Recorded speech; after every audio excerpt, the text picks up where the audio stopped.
Pocas personas conocen en detalle la importancia de eso. Y sin embargo, hacer los cálculos y entenderlo no es una cosa muy complicada. Cada hectárea de bosque en estas montañas que rodean a la Cuenca de México recibe en promedio al año unos 1.600 milímetros de precipitación pluvial, lo cual quiere decir que capturan al año e incorporan a los acuíferos unos 15.000, entre 10 y 15.000 metros cúbicos, es decir, entre 10 y 15 millones de litros de agua por hectárea son incorporados al acuífero de la cuenca cada año en estos bosques. Esta cantidad no es nada despreciable, es la cantidad de agua que utilizan entre 100 y 200 familias al año. Es decir, que cada hectárea de bosque captura la cantidad de agua necesaria para abastecer a unas 200 familias que viven en la Ciudad de México. Por eso el tema es tan extremadamente preocupante, porque al construir una carretera, aproximadamente cada 100, 200 metros de carretera, entre el derecho de vía y el talado de la carretera, el movimiento de tierra, va a representar la pérdida de una hectárea de bosque. Es decir, la seguridad hídrica de aproximadamente 200 familias, podemos hablar de 500.000 personas en la Ciudad de México, se va a ver deteriorada por cada 100, 200 metros de carretera que se construyan en estos bosques. El problema es de la mayor importancia. Yo no entiendo personalmente cómo no estamos viviendo una campaña feroz, todos los habitantes de la Ciudad de México, para defender los bosques que aún nos quedan en la periferia. Si esos bosques se desarrollan como se desarrolló Santa Fe, que fue realmente un asesinato ecológico de una de las zonas donde se capturaba agua para la Ciudad de México, el futuro de la ciudad, que ya de por sí, el futuro hídrico de la ciudad, que ya de por sí está fuertemente cuestionado, se va a ver cuestionado a un nivel que asegura, casi diría yo con certeza, que en unos 20 o 30 años la crisis del agua será el factor limitante más fuerte de la Cuenca de México.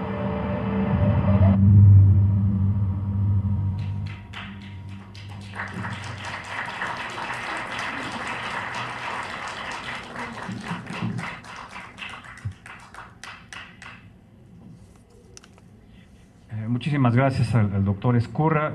Tengo el gusto de presentar al doctor Pedro Álvarez y Casa.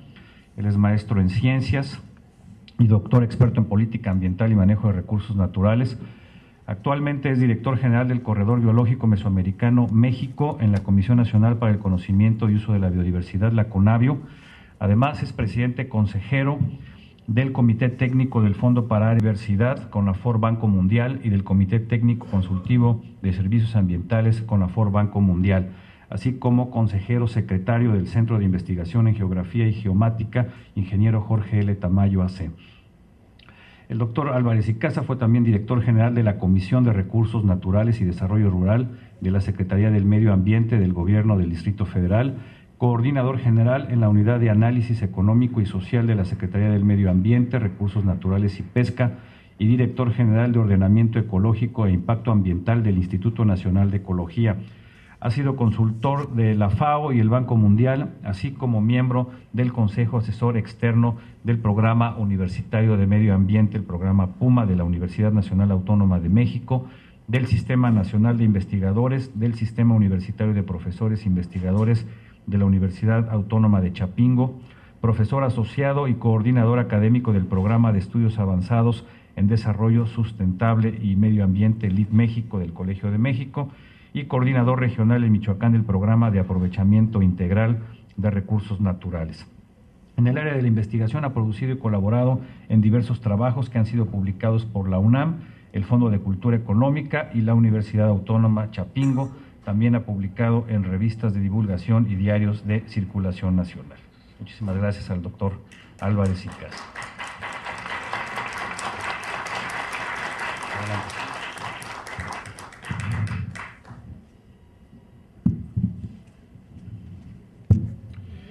Bien, buenos días a todos y todas.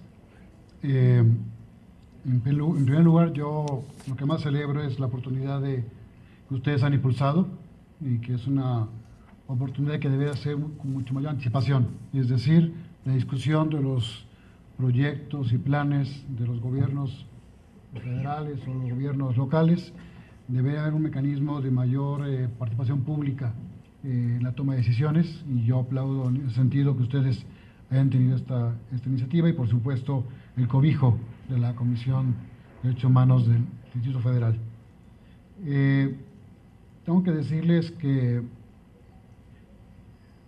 muchos años yo fui responsable de la evaluación de impacto ambiental federal, como decía mi currículum, y en esa época me tocó evaluar y rechazar un proyecto carretero que fue muy famoso en su época. Se llamaba el proyecto carretero La Venta Colegio Militar, que era la continuación del proyecto Chamapa-Lechería, y que derivado de ese rechazo, ahorita les voy a explicar en qué estatus legal quedó. Tuve la oportunidad de caminar en varias ocasiones la propuesta de trazo, sobrevolar también el trazo, recorrer de muchas maneras, y me pude dar una opinión bastante certera de la riqueza que implica esta región para nuestra ciudad. Soy chilango y nací aquí, y aquí espero morir, entonces me siento como ciudadano también involucrado en las decisiones que se tomen en mi ciudad. Me pidieron que hablara unos 10 minutos, espero lograrlo. Decidí no hacer ninguna presentación visual, sino que me escucharan a capela. Hay que recuperar el valor de la palabra en estas cosas. Y con mucha pena, yo no me puedo quedar más allá de las 12:30, y lo quiero decir desde ahorita, porque no crean que voy a salir huyendo, sino porque yo no me dedico a esto ahora, estoy en otra función pública, pero no quise rechazar la invitación que me hizo Cristina, en particular Cristina Barrios y Luis, y dar mi opinión libre, y espero que así lo puedan tomar ustedes, de mi opinión técnica y profesional sobre lo que yo veo en torno a este proyecto. Tuve la oportunidad muy rápidamente de dar una revisión del manifiesto de impacto ambiental que presentó la consultora. Tuve la oportunidad de leer la resolución de impacto ambiental de la Autoridad Ambiental Local.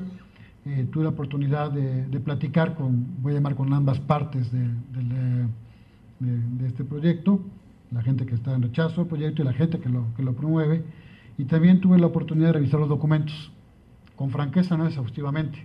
Tuve una semana más o menos para revisarlo, aunque tengo meses informándome, como todos ustedes, por el periódico, los medios de comunicación, sobre el proyecto. Entonces, sobre eso quiero emitir seis observaciones y tres recomendaciones en torno al proyecto, y las hago desde mi experiencia en política ambiental y como ciudadano en torno a lo que yo veo. Primer punto es, ¿por qué rechazamos el proyecto hace 10 años, casi 11 años? Fue un proyecto que pretendía ser también una carretera confinada, también iba a ser de cuota, una carretera confinada, pero en esa ocasión se iba a pagar buena parte por el gobierno local. Y esta carretera iba a pretender hacer ahora le están llamando arcos, iba a ser completada el arco sur, que iba a ir de La Venta hacia el Colegio Militar. Y era una carretera también propuesta como confinada, y que, tengo que decirlo con franqueza, era mucho más amplia de lo que estamos ahora revisando. Sí pasaba por una zona tan importante como la de ahora, quizá más importante en algunas partes. También tenía unos túneles, en particular en San Bartolo Amayalco, había un túnel muy preocupante. Y cuando le pedimos a CNA su opinión sobre los impactos que puede tener el acuífero sobre los túneles, el dictamen de la CNA se resumía en 2 palabras: no hay elementos suficientes para decir que no va a haber un riesgo a la afectación a los acuíferos. Es decir, no decían que no, pero no tenían elementos para decir que no había un riesgo. En política ambiental, en materia ambiental, hay un principio que es el principio precautorio, que es cuando no hay evidencia suficiente de que algo puede impactar, es preferible tomar una posición conservadora. Es decir, cuando no tenemos una decisión completa para tomar una decisión, es mejor conservar la decisión negativa antes de tomar una decisión que no sepamos cuáles son sus consecuencias. Es un principio básico en política ambiental. En este proyecto Hubo muchas búsquedas de alternativas, se buscaban alternativas en el trazo. Cruzaba el Parque Nacional de los Leones, cruzaba una parte de Cumbres de la Jusco, cruzaba, por supuesto, los bosques de San Nicolás Totolapan y también cruzaba el Parque Ecológico de la Ciudad de México. Eran tres parques a nivel federal, por lo tanto requería de una evaluación federal y más adelante me quiero referir también a eso. Y a partir de esas consideraciones de carácter técnico, la Semarnat, entonces yo mi responsabilidad como director general de Ordenamiento Ecológico e Impacto Ambiental, emitimos un borrador, un tanto oficialmente nunca pudimos entregar el documento de rechazo al proyecto. Si ustedes buscan los documentos de la Semarnat, es probable que no encuentren la evaluación negativa porque ellos anticiparon y nadie les puede impedir, digamos, retirar una evaluación, entonces no existió oficialmente un rechazo al proyecto. Entonces, lo digo para todos, no solo porque no es que alguien lo oculte o sencillamente, oficialmente no fue el proyecto rechazado, aunque sabíamos todos que el proyecto iba a ser rechazado porque no considerábamos que había condiciones suficientes para su evaluación. A partir de esa experiencia hubo dos eventos que son para mí muy importantes.